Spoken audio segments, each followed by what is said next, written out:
Hello, my name is Dr. Serena Keshavjee, and I'm coming to you from Treaty 1 territory in the city today called Winnipeg in the middle of Canada. I want to introduce you to an extraordinary archive housed at the University of Manitoba, a collection of about 700 photographs and boxes of text that enable us to examine the shift of psychical research from the Victorian era into the 20th century. The archive contains the photographs and textual records of 15 plus years of testing mediums carried out by Dr. T.J. Hamilton and his wife, a trained nurse, Lillian Hamilton. In these slides, you see a photograph of me doing research at the archive and a photograph of the Hamiltons. Dr. Hamilton's Presbyterian family had come from Scotland in the late 19th century to the Canadian prairies. He was a very respected doctor and community leader in Winnipeg, and he used his status and his money to set up a laboratory in his home with up to 12 cameras and highly specialized lenses, which he trained on the mediums to try and record unknown forces onto analog film in the form of glass plates. Dr. Hamilton remained skeptical about discarnate spirits, at least in public, stating that he was testing mediums to uncover the truth. But towards the end of his life, it's clear that he did come to believe that discarnate spirits survived bodily death and could communicate through mediums. You're seeing here the layout of his studio and early documentation of trances, as well as his incredible setup of cameras. Hamilton, like many others at the end of World War I, dabbled in seances. But by 1923, he made a decision to apply his knowledge of experimental methodologies to studying mediumship and trances. This decision may have been reinforced somewhat by a celebrity psychic researcher. Arthur Conan Doyle came through Winnipeg in July 1923 to give a public lecture on spiritualism, and he attended a scientific seance at the Hamilton house. The author must have been impressed because, as he stated, and I quote, "I came away with the conclusion that Winnipeg stands very high among the places we have visited for its psychic possibilities," unquote. And this idea of Winnipeg as a supernatural center took hold.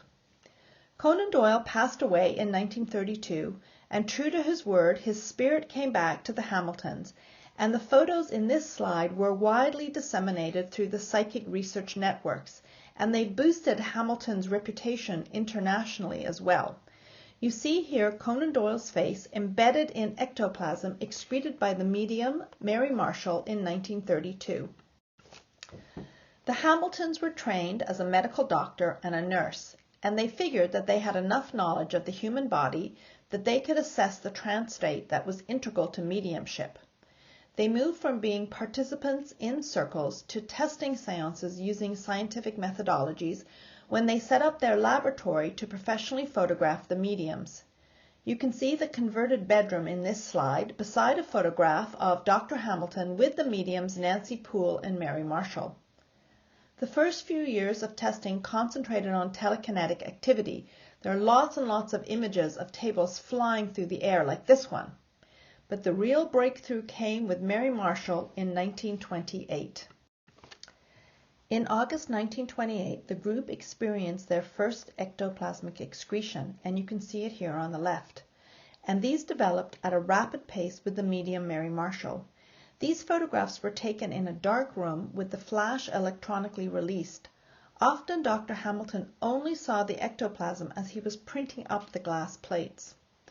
In these photographs of cropped figures with organic excrusions, we learn that Hamilton was very influenced by what he described as the continental psychic researchers, specifically the 1914 photographs by Juliette Bisson and Dr. Schrenk Notzing of the French medium Eva Carrière. During the 1920s, a number of important books on psychical research were translated into English, and Hamilton bought them all. In his library, I found Gustave Jallet, Charles Richet, and Schrenk Notzing's Phenomenon of Materialization. Hamilton had pasted his own photographs right into Schrenk Notzing's book, as you see here. Hamilton, like many others, credited Juliette Bisson for taking the first flash photograph of ectoplasm, Not an easy thing to do, given the speed with which ectoplasm apparently appeared and disappeared, and the challenges of magnesium powder in the early flash systems. He was also influenced by her staging of the photographs. In 1909, Bisson set up a cordoned-off cabinet covered in black material. She designed a black unitard with a pinafore for the medium, and she set up a flash apparatus, all to help capture the tiniest pieces of white ectoplasm on film. I see a lot of similarities in the Hamilton photographs beyond just the ectoplasm, including the simple black cotton shift that Mary Marshall wore, the plain wooden cabinet, and the close-up and cropped photographs. Did I mention that the Hamilton Family Fonds is the most researched collection at the University of Manitoba? The Hamilton photos have been used in at least 2 movies, including My Winnipeg by Guy Madden and the cult favorite The Haunting of Connecticut. There have been at least 10 contemporary artists who have restaged Hamilton's photos, and here are a few examples. On the left by a Winnipeg collective, and on the right a representation posted on Instagram by the artist Teresa Burrows. These artists tell me that they're interested in the supernatural, but they're also drawn to the high quality of the Hamilton photographs. I'm not an analog photographer, and to help me learn more about how these images might have been made, I hired, through my Social Sciences and Humanities Research Council grant, a local photographer, and we restaged a few ectoplasmic excretions. We used an old camera from the 1930s and bought large 8x10 analog film. Let me know what you think. I'm interested in how the Hamiltons staged their photographs and how these photographs parallel modernist art photography of the same period. This research also brings to the fore Winnipeg history, gender roles in the early 20th century, popular religion and bereavement practices, and the construction of science. Dr. Hamilton understood that he was carrying out valuable experimental research on a worthy scientific topic, and in the 1930s in Canada, psychic research was on the margins of acceptable science. After World War II, psychic research went completely underground.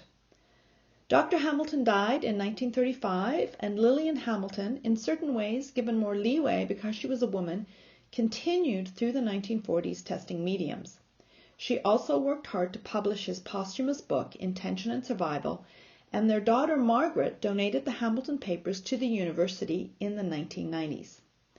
I've been working with this archive for many years in different capacities, and now I'm curating an exhibition for 2023 examining the contemporary artistic responses to these fascinating photographs.